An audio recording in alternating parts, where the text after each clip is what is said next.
Hey guys, Rob from Georgia here with you, aka VHS82 apostrophe. Man, first off, apologies for skipping a week. I did not plan that. It's just things got so busy, and even though I had watched this episode a couple times, I just never found that groove of time to actually sit down and talk about it. And so I apologize. I really want to be hitting these weekly, and so we're at the tail end of year one, and so I'm hoping I can just finish this thing off, take a break, and then really get ready for year two and dive into that, which I'm really excited to, because unlike this first jump in, I've never seen, or let's say I've never revisited on my Blu-ray set anything from year two. So this is going to be an interesting sort of fresh approach to start looking at new episodes, because I pretty much went through this whole year before I got the idea to do this series. Because I really think it needs to be talked about, and David Lewin would agree with me. If you don't have this on any form at all, Shout Factory's put out a great set. It is really worth checking some of these out. Anyways, so episode 19, The Troubled Spirit. We go from military combat, war, and to a more horror-based episode, which, for me, my personal taste, I would have loved to have seen the horde just jacked up a little bit more, but this was fun, man. The Troubled Spirit, another entry from Ray Austin, first released on February 5th, 76, and starring, well, as Dan Mateo is Giancarlo Prete, I think is how you say his name. He was in Escape from the Bronx, if you remember that movie from '83. Hilary Dwyer, from the Witchfinder General, The Oblong Box, a few of those, and Anthony Nicholls was in The Omen, the original Omen. So you got a few headliners here, core cast, guest cast, and so Dan Mateo though is the main man, and so this is well, considering the last few episodes, this is more contained, you know, sort of Outer Limits horror, Twilight Zone-ish horror, whatever. So it's contained just to Moonbase Alpha. And you have this really begins with this guitar recital that is just some of the creepiest music I have heard in a while. And the music not only is utilized as our, you know, to set the tone, it actually carries the narrative through the rest of, so you got kind of two things. You got that opening, and then the camera almost, well, it hasn't happened yet, right? But in Alien style, just carrying you down through the corridors until you get back towards, I guess, the research area, scientific research area, where there is an interesting sort of experiment going on. It's almost sort of seance style type, around the table, holding hands, I think, plants in the middle. And the idea here, the gist is to somehow tap into human brain waves in order to heighten the communication process. I don't know if the plan is actually to try to communicate with plants, but there's some real weird sort of almost psychedelic. I mean, this, of course, in the 70s, right? So, you know, you got, you know, that sort of vibe going on in terms of the guitar. The guitar playing sounded like it could have come from Pink Floyd's Live at Pompeii. I mean, almost. It's got that really creepy vibe. So this seance, it's not really a seance. It's more of like a sort of experiment, like I said, to kind of tap in primordially into telepathically maybe. Anyways, this thing goes terribly wrong. Almost, you know, think about the beginning of the seance scene in City of the Living Dead kind of thing, right?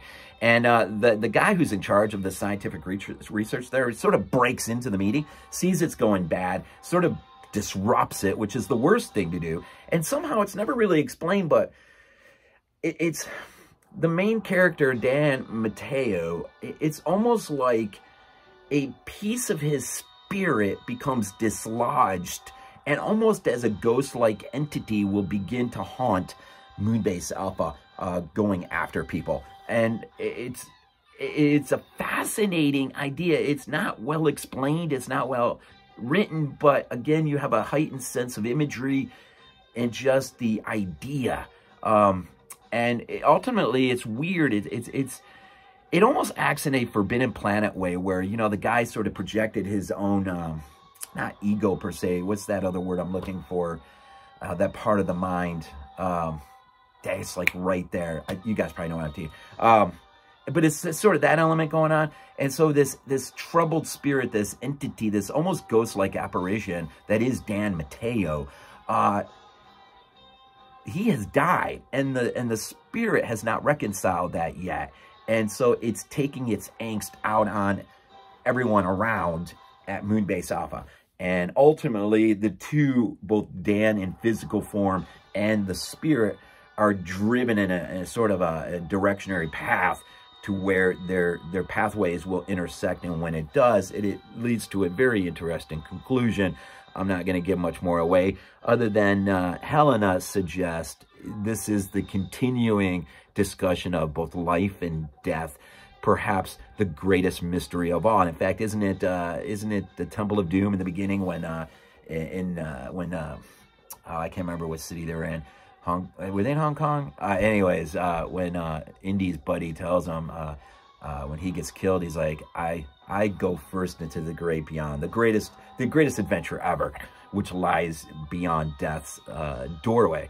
So anyways, Helena's comment on that, and of course, you know, it's the process of leading up to that sort of finale to it. It's an interesting entry, and I think it's one of those entries which speaks well to this idea that this show tucked in between Star Trek and ultimately Star Wars that will break out in 77. This is filmed 74, 75. Star Trek was like 66, 67. I remember 68 part of, yeah, 66 to 68 maybe. So this really harkens more to, again, an Outer Limits, Twilight Zone-ish type idea. Definitely not Star Trek. Although sometimes you see elements of Star Trek in here in terms of story, and you'll see Star Trek later on in the films seemingly seems like they look back at Space 1999. It's an interesting relationship there. So anyways, that's really, I loved it, man. Anytime anything gets more horror-based, I'm in. I'm all in. So this was a very, the guy who plays Dan Mateo is a very enjoyable to watch in terms of his character. Again, not really explained terribly well exactly what is going on here and the desired end effect. I can't remember how that was specified, but an interesting contained little episode, I must say, from Space 1999. See, what do we got next? We got Space Brain. Yeah, I sort of remember. I mean, it's like the last year I watched through all of these, so I'll be revisiting that a few times. So that'll be episode 20, Space Brain, if you want to know. And then we're off into the last final disc of this absolutely gorgeous set the Shout Factory put out. Definitely, I'm telling you, you know, prices are all jacked up all over the place. But I think if this is still around the $60 mark, that really isn't a lot of money for this set. Shout Factory did a great job putting this thing together, and it looks beautiful. And again, you're investing in, if you're an Empire Strikes Back fan, you're investing in some of these guys who will leave Space 1999 eventually and move off and work for Lucas on I think, one of the greatest films ever made. The miniatures in here are awesome. The visuals, the matte paintings, it's just, this whole show is a work of art. David Lewin would agree with me, I think, and he'll probably comment down below that he will. So anyways, here we go. Episode 19, Space 1999. As always, I will try to hit the mark next week again with Space Brain and just flow this thing out. Appreciate the views, the comments, the support, and I really do love this show. I really do. And I'm really getting slowly but surely amped up for season 2. Remember, there's only 2 seasons, so there is an end here in sight. Yes, anyways, as with everything, we leave these things off with Go Bills.